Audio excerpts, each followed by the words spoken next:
What is going on, y'all? FaizSportsTalk back at it with another video talking, of course, some NFL here to talk about the Chicago Bears. So if you are a Bears fan or an NFL fan at large, make sure to go ahead and subscribe if you haven't done so already, and turn on my post notifications to be notified every time I drop a new video, because I am dropping daily videos. And while you're at it, follow me also on my social media accounts, my Twitter, my Instagram, links down below for all of that good stuff. Trust me, you don't want to miss out. Go ahead and do so right now. You guys can also reach out and ask me questions on there as well as in the comments, obviously. But with that being said, as you can tell by the title, I'm continuing my Player Outlook series. So basically, I'm doing this series where I'm taking a look at every single major Bears player and looking at their outlook for the 2020 season, basically. Okay, that's what I'm doing, whether they're trending up, down, or, in the middle. What do I expect them to be for the 2020 season? And also, as you can tell by the title, this video is special because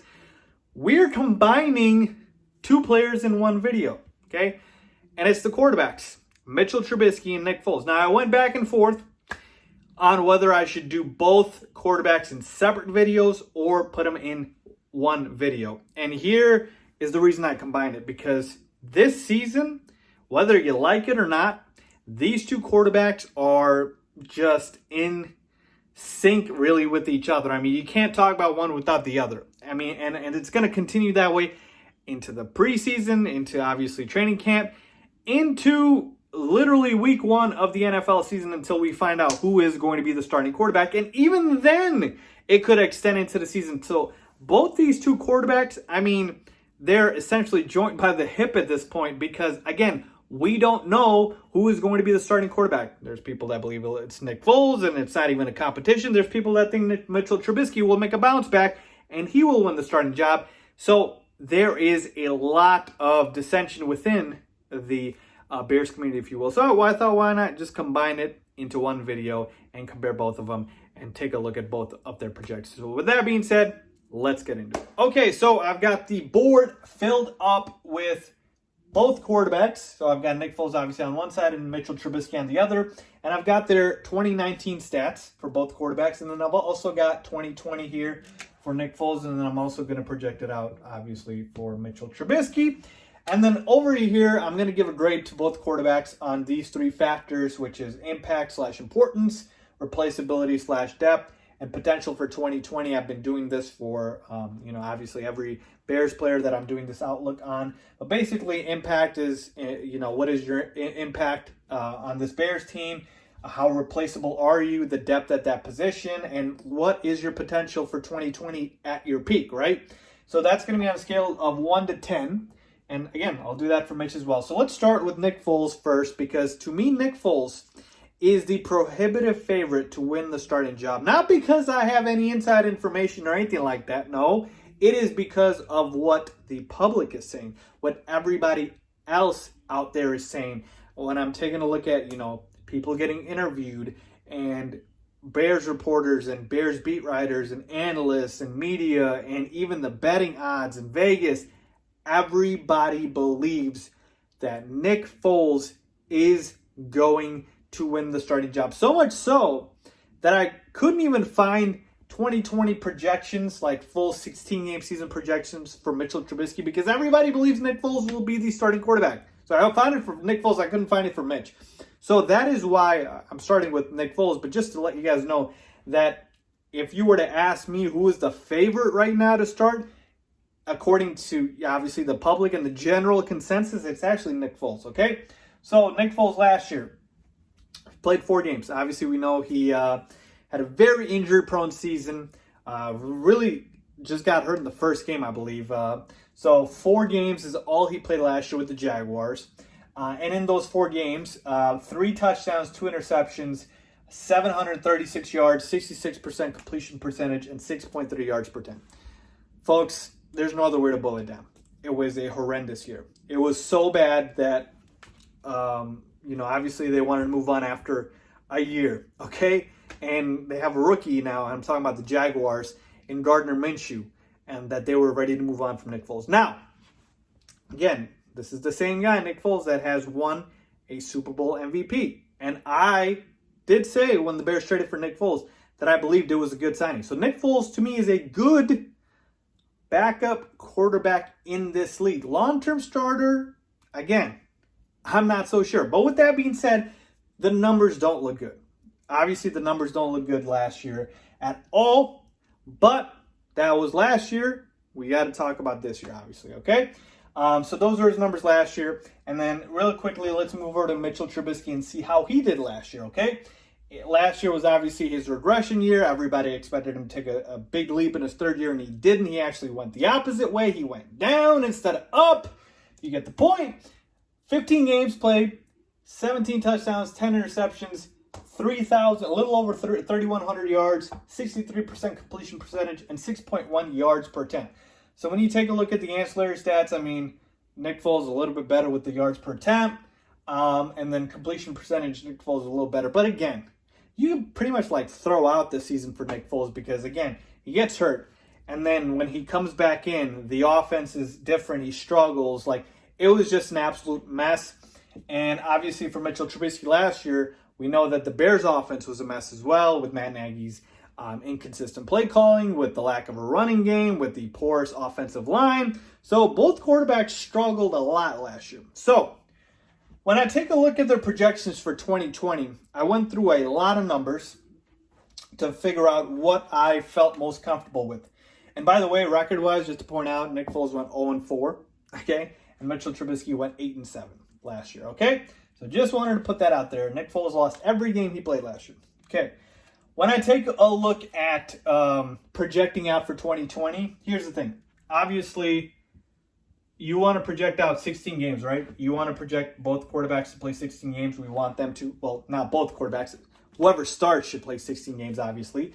But point being is, I'm going to project it out as if, I'll give the scenario of Nick Foles being the starter, and then if Mitchell Trubisky wins the starting job, okay? So I'm going to give you both scenarios. And then also, I'm going to give you the numbers, what they could look like in the event, and this is very realistic, that one quarterback starts and the other one, ends up, starting for him because the first quarterback got benched or he was just awful or he got hurt, okay? So I'll also give you that scenario. But first, let's extrapolate out these numbers through 16 games for both Nick Foles and Mitchell Trubisky. And we'll start with Nick Foles first. And here's the thing with Nick Foles. This man has never played a full 16-game season. So to me, to even just project out 16 games, it was very difficult because Nick Foles has never played 16 games, okay, in his entire career. And so when you take a look at that, I mean, this is another reason why when people were saying, Nick Foles is absolutely a starting quarterback, the man has never played a full 16-game season. Now, with that being said, Mitchell Trubisky hasn't either, but he's played 15 games. Nick Foles hasn't even done that. So, point being is Nick Foles, again, has not played a full season. So, when I take a look at the numbers, I'm going to give you guys a baseline of his projections from kind of what I saw everywhere, okay? So, his passing yards to his passing touchdown number. So, passing yards, when I looked at projections, I found anywhere from 2,900 to about 3,800. Okay, this is for 16 games. Then we take a look at touchdowns.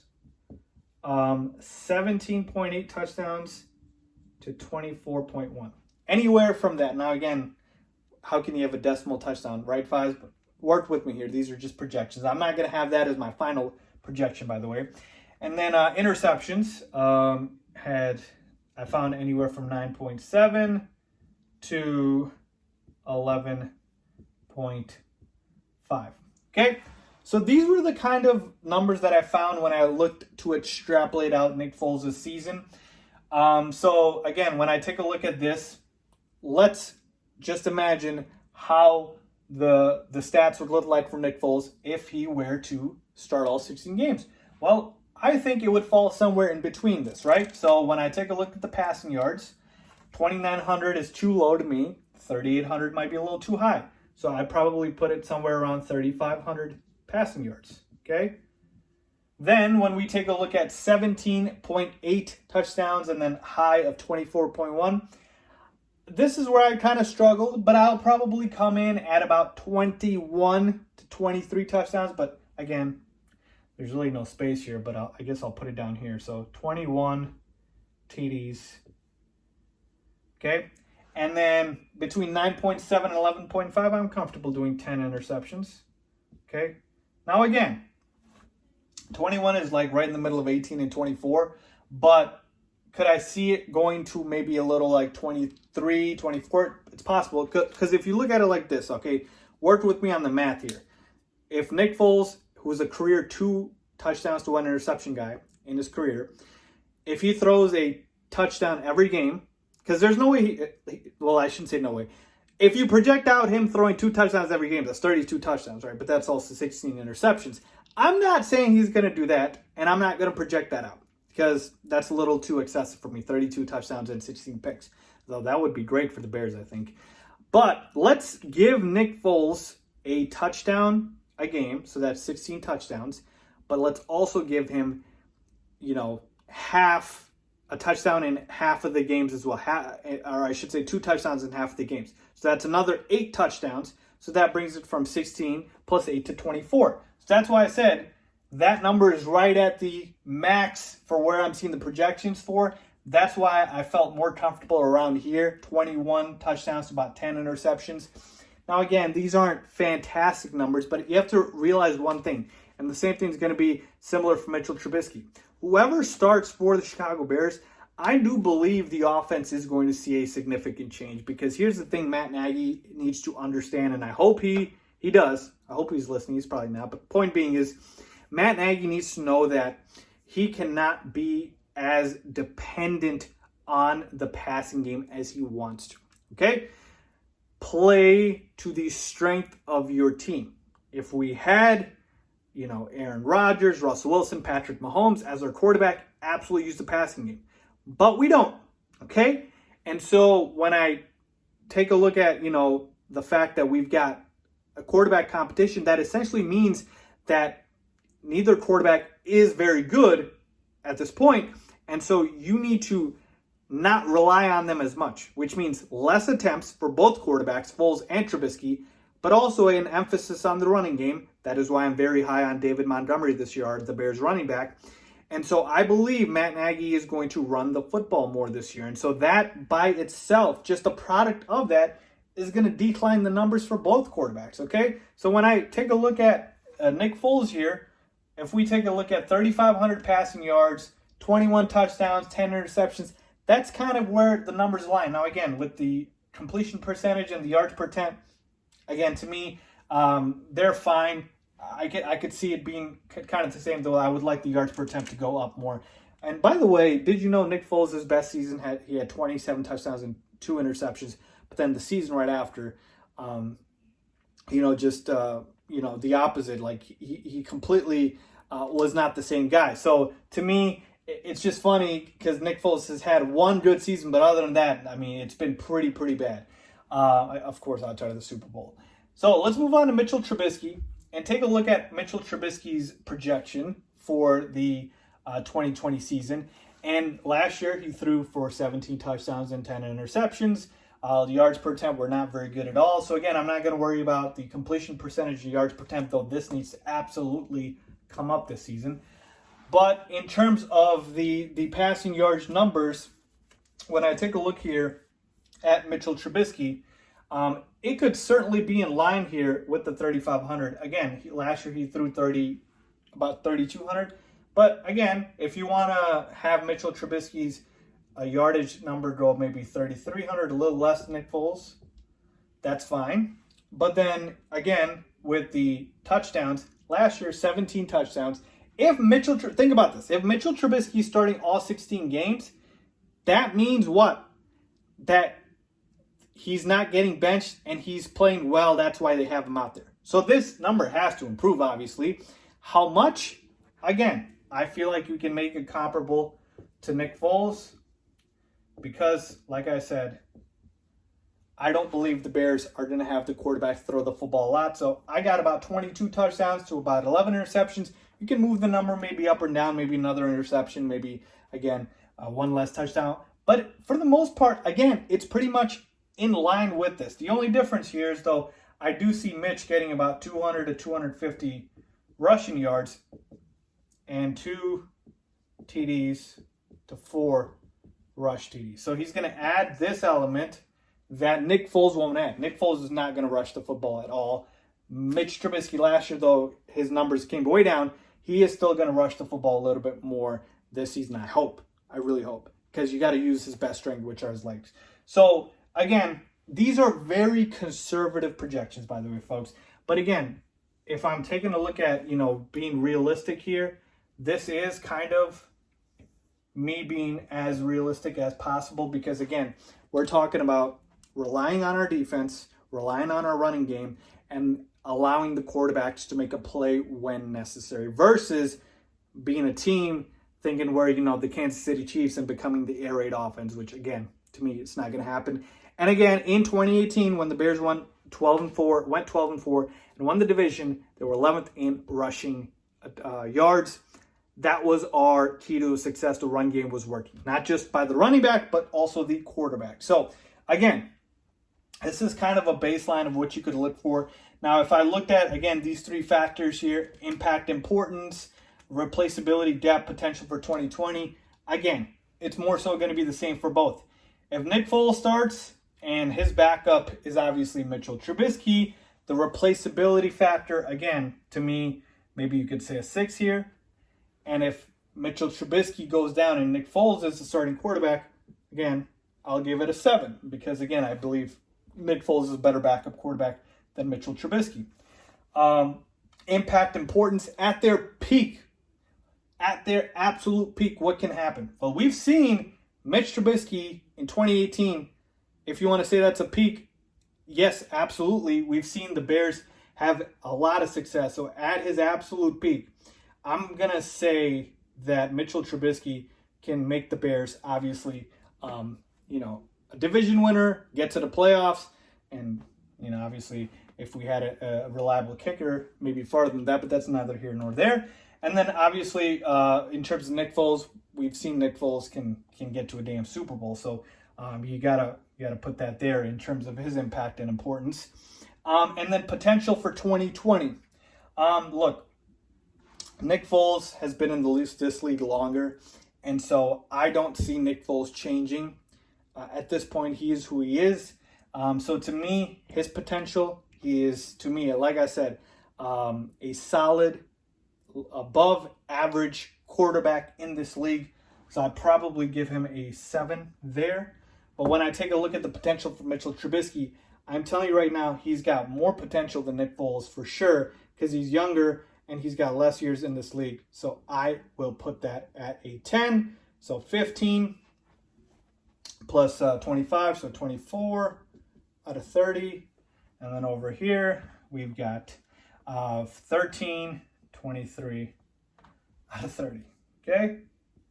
So again, very comparable, 23, 24 for both these guys. But again, folks, keep one thing in mind. If Mitchell Trubisky is starting all 16 games, because like I said, Nick Foles, he is who he is at this point. I don't expect much to change. This is kind of what is going to happen with Nick Foles' numbers. But if Mitchell Trubisky somehow just breaks out, I'm just saying, this number, this 22 TD number, and this yardage number, this has the chance, I'm just saying, on the outside, to go, if Mitch somehow breaks out this year, to around, something like this.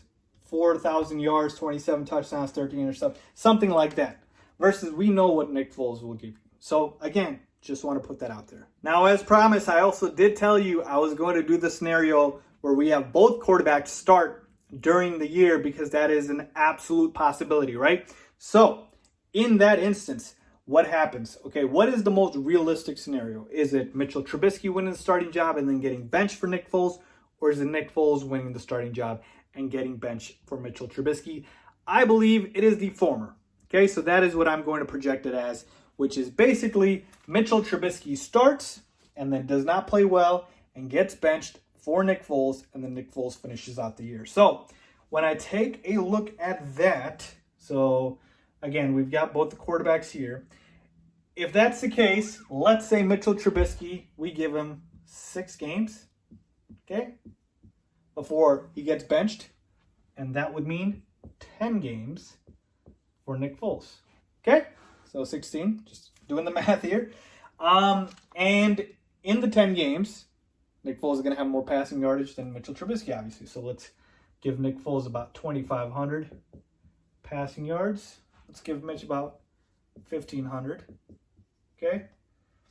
And then when we take a look at the totals, chances are, obviously, if Mitchell Trubisky got benched, he was not playing very well. So I could see the touchdowns to interception being very, very pedestrian, folks. I mean, we're talking 8 TDs to maybe 5 interceptions. This could potentially be 6 as well.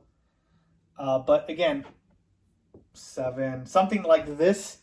And then Nick Foles would come into the season, maybe throw about 13 touchdowns in the 10 games to about 7 interceptions. Again, give or take, this could be 8. This could be 14. Okay? Oops. Point being is this is kind of how the numbers would look like. Okay? And at that point, if you were to add that up, so 13 plus 8, 21, and then 7 plus 5, that's about 12. So that's 21 TDs, 12 INTs. Sort of along the lines of what I would have expected both quarterbacks to average if they start all 16 games. So that is basically what the numbers would look like in terms of a projection for the scenario where, again, both players play. But again, most likely scenario I see is Mitchell Trubisky starting and then him getting benched for Nick Foles versus the other way around. But it could certainly happen the other way around. And if it does, just flip-flop these numbers and you get the same thing. So point being is, again, these two quarterbacks are tied to the hip this season. This quarterback race is going to be crazy. Let's see what happens. I have been on record saying I believe Mitchell Trubisky will win the starting job. And I believe that because I think the Bears regime knows that for the Bears, the best case scenario out of all this was that bringing in Nick Foles really pushed Mitchell Trubisky to understand that this is his last opportunity to prove himself, and motivated him and lit a fire to where Mitchell Trubisky ends up playing very well, understand his job is on the line, his fifth-year option got declined, and he comes out and absolutely balls out, hopefully like Kyle Fuller did when the Bears declined his option as well. So that is my prediction, and that is my projection for the Bears quarterback, for Nick Foles, and for Mitchell Trubisky. So there you have, folks. If you enjoyed that video, please give it a big thumbs up. Please make sure to subscribe as always. Thanks for watching.